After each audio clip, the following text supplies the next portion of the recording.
18.8 इसमें वो कह रहा है why the base current in the transistor is very small.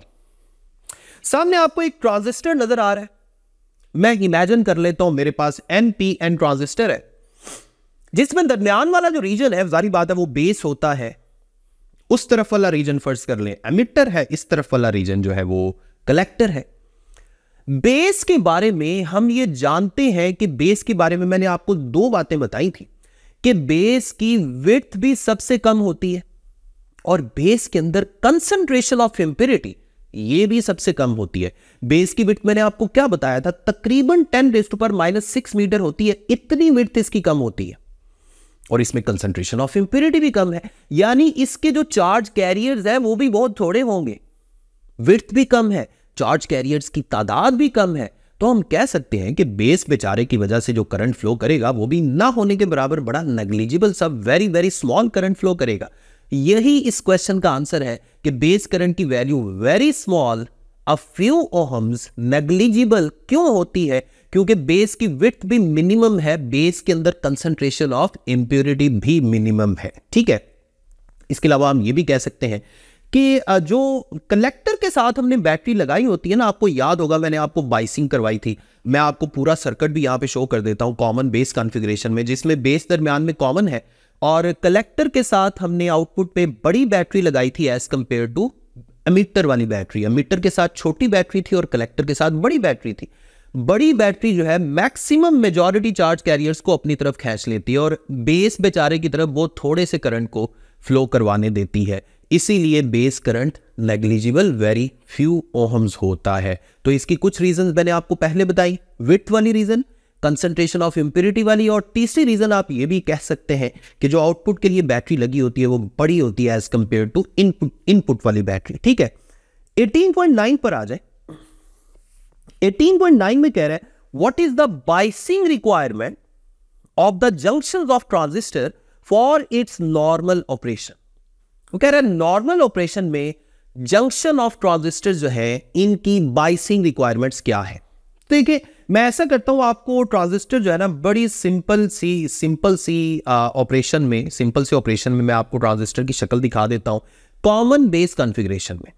ये हम देख रहे हैं ट्रांजिस्टर जिसमें बेस को हमने कॉमन किया हुआ है, एमिटर और कलेक्टर, एमिटर पे इनपुट दे रहे हैं और कलेक्टर पे आउटपुट ले रहे हैं। मैं ये भी कह सकता हूं कि इनपुट एमिटर और बेस के दरमियान दे रहे हैं और आउटपुट कलेक्टर और बेस के दरमियान से हम आउटपुट ले रहे हैं। एक बात याद रखें कि ट्रांजिस्टर को जब भी बाइसिंग करवाई जाती है ना, तो ये याद रखें कि जो इनपुट वाले दो टर्मिनल्स है ना उनको हमेशा फॉरवर्ड बाइस किया जाता है। सबसे पहला पॉइंट हम ये लिख लेते हैं, input should be forward biased, और आउटपुट जो है ना उसको हमेशा रिवर्स बाइस किया जाता है। आउटपुट के साथ ऐसी बैटरी लगाई जाती है ताकि आउटपुट वाला जो जंक्शन है वो रिवर्स बाइस हो जाए। अब अगर मैं इसके नॉर्मल ऑपरेशन की बात करूं तो गौर करें, नॉर्मल ऑपरेशन में कॉमन बेस कॉन्फ़िगरेशन की अगर मैं बात करूं तो इनपुट कहां देंगे हम, एमिटर और बेस के दरमियान। तो मैं कह सकता हूं emitter base junction should be forward बाइस। तो एक पॉइंट आपका ये आ गया। ऊपर दो पॉइंट्स जो है इनपुट और आउटपुट की शक्ल में वो मैं अलग से बॉक्स में मैंने शो कर दी है, और नीचे आप गौर करें emitter base junction should be forward biased, और जो आउटपुट है वो कलेक्टर और बेस के दरमियान ले रहे हैं, this junction should be reverse biased. तो ये तो है नॉर्मल ऑपरेशन। लेकिन अगली बात वो आपसे ये पूछ रहा है, explain how these requirements are met in common emitter amplifier. Common emitter amplifier आपको याद होगा, मैंने आपको कॉमन एमिटर एम्पलीफायर जो है पूरा लॉन्ग क्वेश्चन समझाया था, उसका सर्किट यहां दूसरे नंबर पे मैं आपको दिखा देता हूं, जिसपे हमने एमिटर को कॉमन करना है। देखिए एमिटर को मैंने नीचे कॉमन कर लिया, इनपुट हमने बेस पे देनी है और आउटपुट हमने कलेक्टर पे लेनी है। सारा वही कॉमन एमिटर एम्पलीफायर का सर्किट मैं आपको शो कर देता हूं। अब देखिए यहां पर हम इनपुट किन दो टर्मिनल्स के दरमियान दे रहे हैं, बेस और एमिटर के दरमियान, और आउटपुट किन दो टर्मिनल्स के दरमियान ले रहे हैं, कलेक्टर और एमिटर के दरमियान। तो जो ऊपर मैंने आपको दो रूल बताए थे, input should be forward biased, देखिए इनपुट किन दो टर्मिनल्स के दरमियान है, बेस और एमिटर के दरमियान। इसका मतलब है इस कॉन्फ़िगरेशन में, कॉमन एमिटर कॉन्फ़िगरेशन में बेस और एमिटर के जंक्शन को फॉरवर्ड बाइस करना है। और करें मैंने वहां जो बैटरी लगाई हुई है उसको मैंने इस तरह लगाया है कि बेस एमिटर जंक्शन फॉरवर्ड बाइस हो जाए। देखिए ये एनपीएन ट्रांजिस्टर है, एनपीएन ट्रांजिस्टर में बेस कौन सा होता है? P type. तो देखिए उस बैटरी का पॉजिटिव ऊपर लगा हुआ है पी टाइप वाली साइड पे, बेस वाली साइड पे। इसी तरह आउटपुट हम किन दो टर्मिनल्स के दरमियान ले रहे हैं? कलेक्टर और एमिटर के दरमियान। अब इसमें कलेक्टर कौन सा टाइप है? N type. एनपीएन ट्रांजिस्टर है ना, तो कलेक्टर एन टाइप है। इसको रिवर्स बाइस करना है। रिवर्स बाइस कैसे करेंगे? बैटरी का पॉजिटिव मैंने ऊपर रखा हुआ है, आउटपुट वाली साइड पे जो बैटरी लगी हुई है। तो देखें कलेक्टर और एमिटर जंक्शन को मैंने रिवर्स बाइस किया है और बेस और एमिटर जंक्शन को फॉरवर्ड बाइस किया है। तो ये आपने याद रखना है कि नॉर्मल ऑपरेशन में इनपुट शुड बी फॉरवर्ड बाइस, output should be reverse bias. फिर मैंने कॉमन बेस कॉन्फ़िगरेशन में आपको 2 पॉइंट्स लिखवा दिए। Emitter base junction should be forward बाइस, collector base junction should be reverse bias. और कॉमन एमिटर कॉन्फ़िगरेशन में base emitter junction should be forward बाइस and collector emitter junction should be reverse bias. तो next आ जाए 18.10। 18.10 में कह रहा है what is principle of virtual ground, apply it to find the gain of an inverting amplifier. याद रखें कि अगर शॉर्ट क्वेश्चन इस स्टेटमेंट में आएगा तो मेरा नहीं ख्याल आएगा। उसकी वजह यह है कि यह पूरा एक लॉन्ग क्वेश्चन है। यह जब भी आएगा यह लॉन्ग क्वेश्चन की शक्ल में आएगा। लेकिन खुदा ना खास्ता अगर आपकी किस्मत माड़ी है और ये शॉर्ट क्वेश्चन की शक्ल में आ जाता है, तो फिर आपने जो मैं अभी आपको लेक्चर सुनाने लगा हूं, वो जो मैंने ऑपरेशनल एम्पलीफायर को as an inverting amplifier chapter के अंदर समझाया है, यहाँ मैं आपको सेम वही लेक्चर यहाँ पे सुना देता हूँ और उसी के मुताबिक आप इसको तैयार कर लें। अगर खुदा ना खास्ता ये शॉर्ट क्वेश्चन में आएगा तो आप सिर्फ डायग्राम बना लीजिएगा। वर्चुअल ग्राउंड वाला जो शुरू में मैं उस लेक्चर में आपको बताऊंगा उसको आप थोड़ा सा डिस्क्राइब कर लें, साथ आप डायग्राम बना लें और नीचे जो मैथमेटिकल वर्क है वो बड़ा तेजी से कर लें, थ्योरी मिनिमम लिखें अगर ये शॉर्ट क्वेश्चन में आए। लेकिन अगर ये लॉन्ग क्वेश्चन में आएगा जिसके ज्यादातर चांसेस होते हैं तो फिर आप वो पूरा लेक्चर एज इट इज इसको फॉलो करेंगे। ठीक है जी। तो नेक्स्ट है 18.11। इस शॉर्ट क्वेश्चन में वो कह रहा है the inputs of a gate are 1 and 0। उसने ये नहीं बताया कौन से गेट है, बस ये बता रहा है कि एक इनपुट 1 है और दूसरी इनपुट 0 है। फिर वो ये कह रहा है identify the gate if its output is 0। Part A में कह रहा है कि अगर आउटपुट 0 हो तो बताएं कौन से गेट्स हैं। तो ऐसा करते हैं, मैं यहां पर इनपुट ए जो है उसको 1 कंसिडर कर लेता हूं और बी इनपुट को 0 कंसिडर कर लेता हूं और आउटपुट हमने क्या लेके आना है? 0।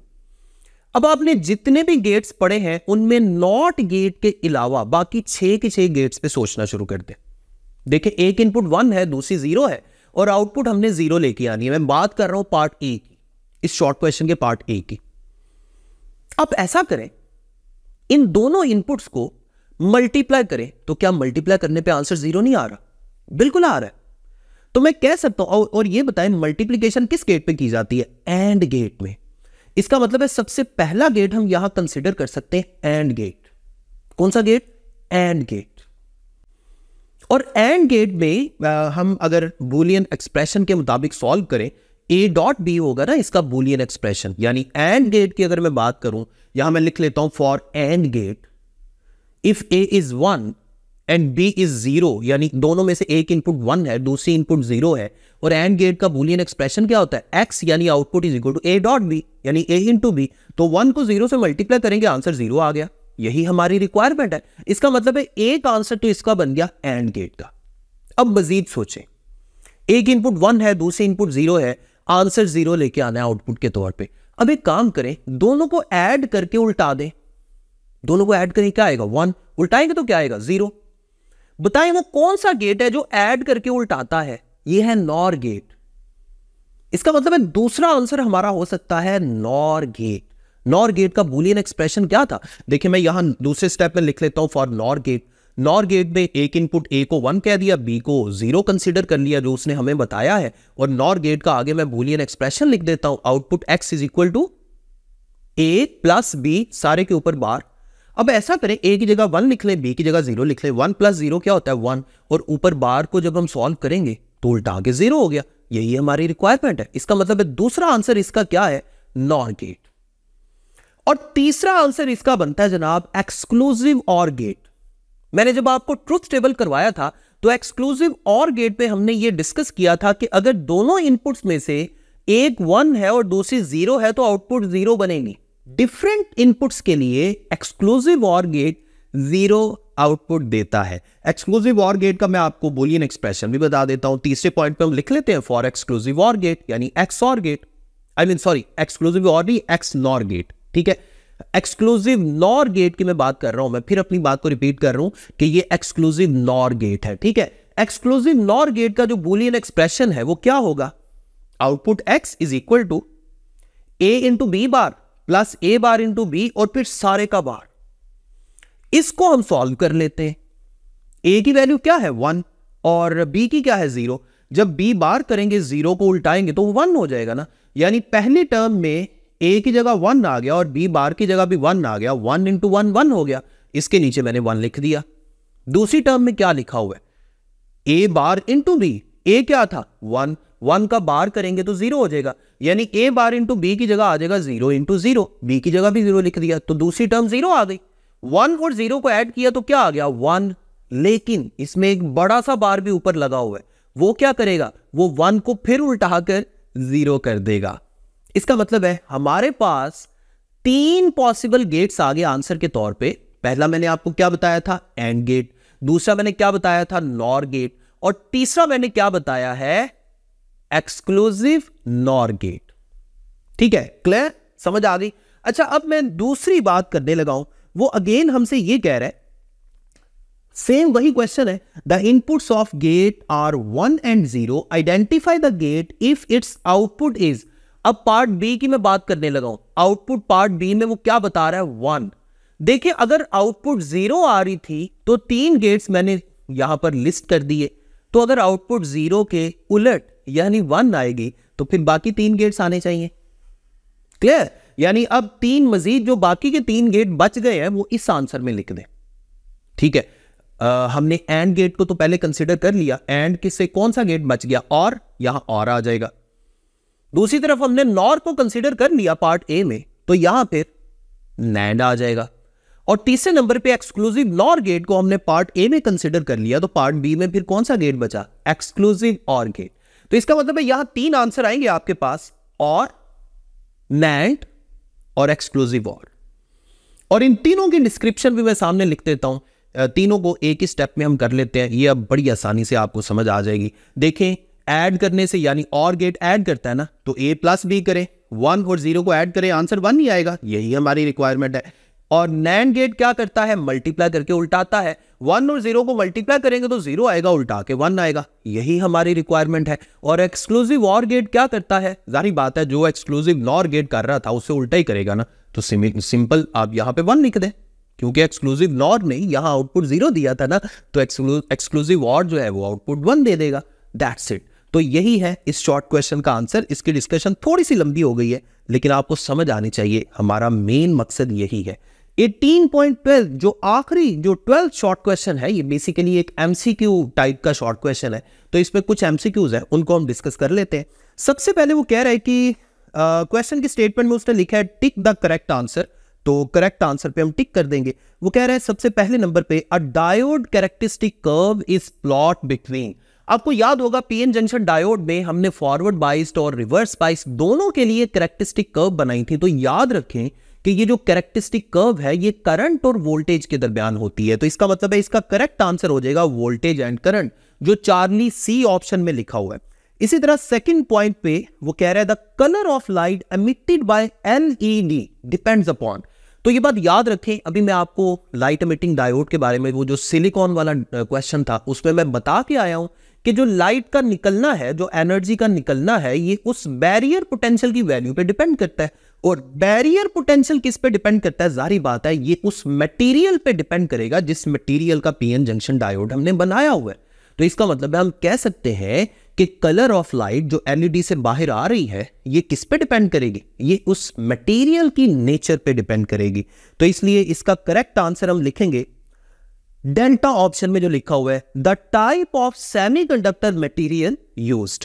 थर्ड क्वेश्चन पे आ जाए, इसमें हाफ वेव रेक्टिफायर की बात कर रहा है। वो कह रहा है in a half wave rectifier the diode conducts during. एक बात याद रखें, मैंने लेक्चर के दौरान भी आपको बताया था कि हाफ वेव रेक्टिफिकेशन में हम ये बिल्कुल नहीं कह सकते कि पॉजिटिव के लिए कंडक्ट करेगा और नेगेटिव हाफ के लिए नहीं करेगा, या नेगेटिव के लिए करेगा पॉजिटिव के लिए नहीं करेगा, क्योंकि इसकी श्योरिटी किसी को भी नहीं होती कि उसने किसके लिए करना है। ये तो टर्मिनल्स पे डिपेंड करता है, इसी के साइकिल पे डिपेंड करता है। हाँ, हम ये कह सकते हैं कि ये एक हाफ साइकिल के लिए कंडक्ट करेगा और दूसरे हाफ साइकिल के लिए कंडक्ट नहीं करेगा, ठीक है, किसी एक हाफ साइकिल के लिए कंडक्ट करेगा। तो हम कह सकते हैं कि इसका करेक्ट आंसर है अ पोर्शन ऑफ द डेल्टा, जो डेल्टा में लिखा हुआ है, 1/2 ऑफ द इनपुट साइकिल, यानी इनपुट के किसी एक हाफ साइकिल के लिए कंडक्ट करेगा। तो डी ऑप्शन आपका करेक्ट आंसर है। नेक्स्ट चलते हैं 4 नंबर पे। इसमें एक आपको ब्रिज रेक्टिफायर का सर्किट भी नजर आ रहा है जो यहां बुक में गिवन है। फिर वो ये कह रहा है in a bridge rectifier of figure, जो फिगर उसने बुक में बनाई हुई है उसकी बात कर रहा है। व्हेन वी आई, जो इनपुट पे उसने वोल्टेज सप्लाई की है उस तरफ, when we I is positive at point B. देखिए पॉइंट बी नीचे वाली साइड पे है, जो नीचे आपको नजर आ रहा है। वो कह रहा है अगर पॉइंट बी पॉजिटिव हो with respect two point A तो कौन कौन से डायोड ऑन होंगे।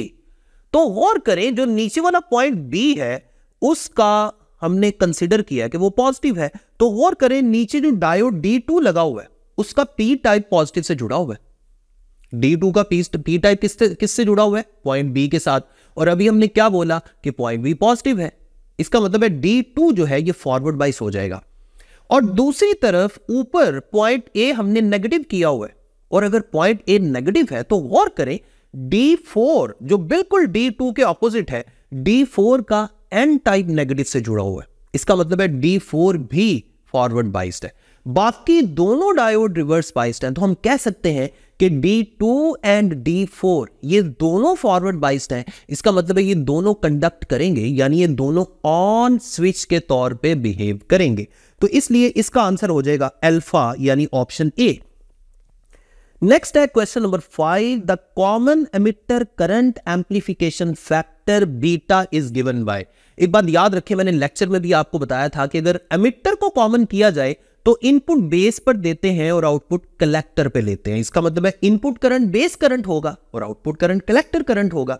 और करंट गेन का फॉर्मूला होता है output current divided by input current. तो यहां पे आउटपुट करंट क्या होगा?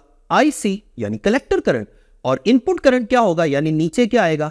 IB यानी बेस करंट। तो इसलिए हमारा करेक्ट आंसर है IC डिवाइडेड बाय IB। वो यहां पर किस ऑप्शन में लिखा हुआ है? Option number B, beta option पे, ठीक है। क्वेश्चन नंबर 6 में कह रहा है truth table of a logic function summarises it's output values. ऐसा तो नहीं है, वो तो इनपुट और आउटपुट दोनों को समराइज करता है।